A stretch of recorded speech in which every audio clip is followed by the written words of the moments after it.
if we could just get the power back on, huh? It's starting to happen, but it is a very slow process.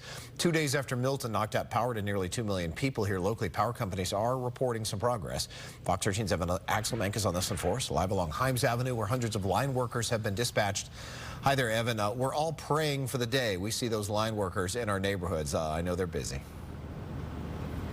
Yeah, and a couple of the companies said to me today that it would be days and not weeks before the power is back on. The workers here are going to be working doubles until it is. Line workers geared up and rolled out from 7 base camps in Tico's service area, pinpointing down lines and broken transformers. They start with the biggest neighborhoods. Our linemen are working 2 overlapping 16-hour shifts. They leave with food. They don't get to come back to eat. Tico has more than 500,000 homes and businesses to turn power back onto. They hope that today will be the day they can at least give an estimate as to when they'll have lights again.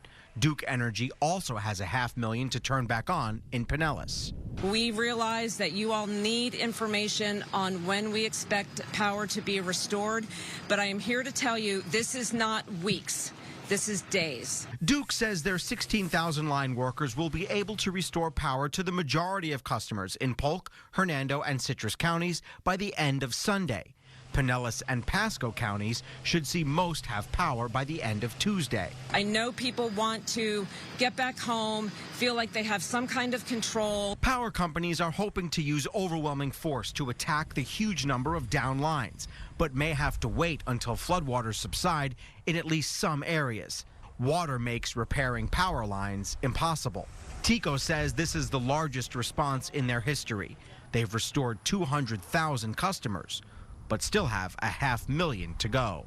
Some of the more severe impacts have been our transmission lines, mostly due to debris.